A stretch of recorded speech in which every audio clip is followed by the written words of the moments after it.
नमस्कार मित्रांनो, पुन्हा एकदा उद्धव ठाकरे यांच्या शिवसेनेचा जलवा दिल्लीच्या ठिकाणी. मित्रांनो, ठाकरेंची शिवसेना पुन्हा एकदा सुसाट.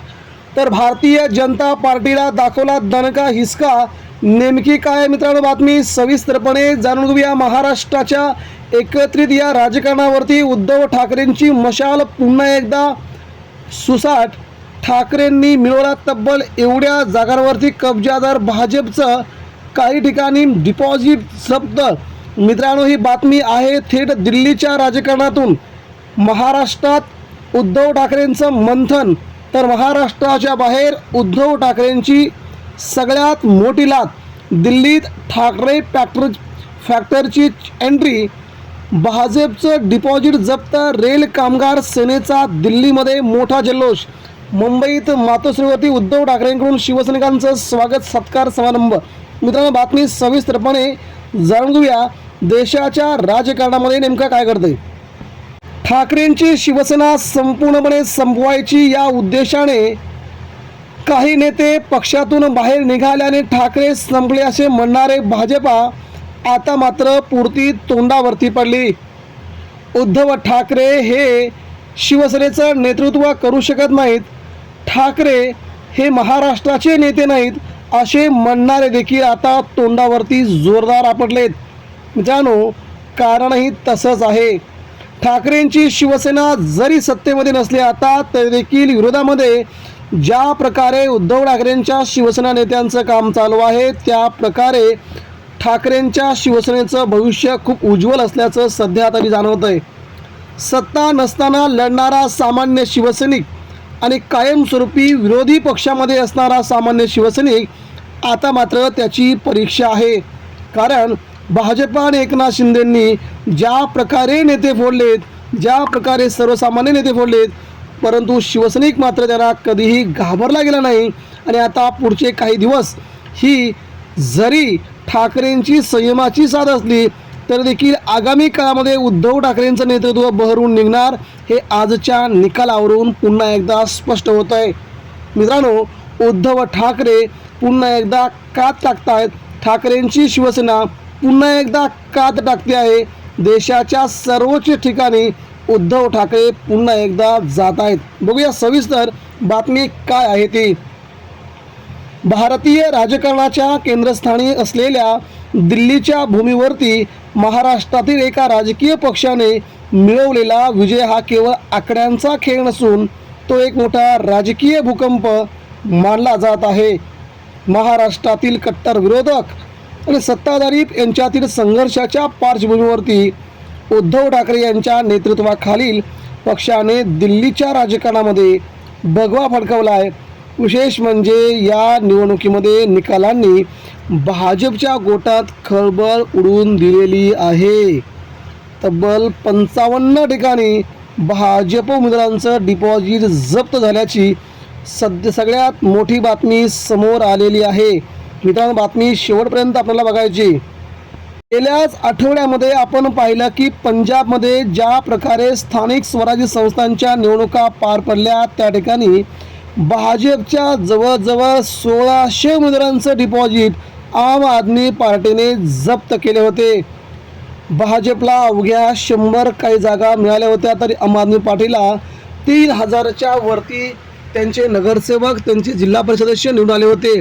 म्हणजे भाजपचं या देशातून उच्चाटन सुरू झालं आहे.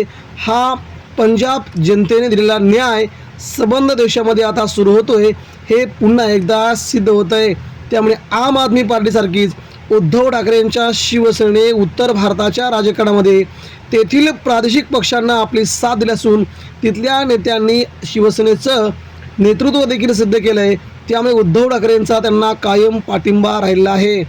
दिल्लीच्या राजकारणामध्ये ठाकरे नावाचा दबदबा गेल्या काही काळापासून महाराष्ट्रात सुरू असलेल्या राजकीय घडामोडींनी उद्धव ठाकरे यांना एक कणखर नेता म्हणून पुढे आणतोय हे विशेष.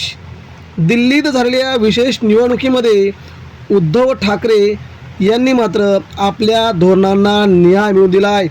कामगार, मध्यमवर्गीय, मराठी भाषिकांच्या मोठ्या समुदायाने ठाकरेंच्या भूमिकेवरती विश्वास दाखवल्याचं निकालातून स्पष्ट झाल्याचं आपल्याला स्पष्टपणे जाणवत आहे. एका राष्ट्रीय पक्षासाठी 55 जागांवरती डिपॉझिट जप्त होणं ही बाब अत्यंत गंभीर आहे. भाजपच्या मिशन दिल्लीला या निकालांनी मोठा धक्का दिला आहे. या पराभवाचं विश्लेषण सध्या झालेलं पाहिजे. परंतु रेल कामगार सेना ही उद्धव ठाकरेंची कामगारांच्या न्याय हक्कासाठी लढणारी संघटना भाजपला मात्र खूप मोठा धक्का देऊन गेली. भाजपचा पराभव का होतोय तर महागाई, बेरोजगारी, सामान्यांच्या प्रश्नांवरती सरकारने दुर्लक्ष केल्याचा राग मतपेढीतून सध्या व्यक्त केला जात आहे. अति आत्मविश्वास, भाजपची रणनीती आणि जमिनीवरील वास्तव यात मोठी दरी निर्माण झाल्याचं चित्र यावरून प्रथमदर्शनी जाणवतंय. अति आत्मविश्वास, भाजपची रणनीती आणि ठाकरेंची आक्रमक भूमिका, केंद्र सरकारच्या निर्णयाविरोधात उद्धव ठाकरे यांनी घेतलेली ठाम भूमिका दिल्लीतील जनतेला भावल्याचं सध्या तरी स्पष्टपणे मित्रांनो जाणवू लागलेलं आहे. रेल कामगार सेनेचा मोठा विजय, जल्लोष या संपूर्ण विजयाचा केंद्रबिंदू ठरली ती म्हणजे रेल कामगार सेना. दिल्लीतील रेल कामगार कर्मचारी वर्गाच्या समस्यांकडे लक्ष देण्यात रेल कामगार सेनेला यश आलंय. या संघटनेने केवळ आपल्या मागण्या मांडल्या नाहीत तर थेट राजकीय मैदानामध्ये उतरून देशाच्या ज्या समस्या आहेत त्या ठाकरेंनी मांडल्याचं या निकालावरून प्रथमदर्शनी जाणवतंय. आता कोण कोण विजय झाले, किती उमेदवार विजय झाले ते पाहणं गरजेचं आहे. निकालाचं चित्र स्पष्ट होताच दिल्लीतील रेल्वे कामगार वसाहतीमध्ये अभूतपूर्व जल्लोष पाहायला मिळाला. फटाक्यांची आतषबाजी, गुलालांची उधळण आणि उद्धव ठाकरे आगे बढोच्या घोषणांनी आकाश दुमदुमले. रेल कर्मचाऱ्यांचे संघटन भाजपच्या कामगारविरोधी धोरणांच्या विरोधात असून एक मजबूत भिंत बनत आहे. शिंदे गट आणि भाजपसाठी धोक्याची घंटा आहे. महाराष्ट्रात सत्तेत असलेल्या शिंदे भाजप युतीसाठी हे निकाल धोक्याची घंटा मानले जातात. जर दिल्लीसारख्या ठिकाणी इथे भाजपचं वर्चस्व मानलं जात असेल तर ते 55 जागांवरती भाजपचं डिपॉझिट जप्त कसं होतं हे आता आगामी काळात भाजपला खूप जड जाणार आहे. उद्धव ठाकरे यांनी आता राष्ट्रीय स्तरावरती आपली ताकद दाखवण्यास सुरुवात केली आहे. हेच या निकालातून अधोरेखित होत आहे.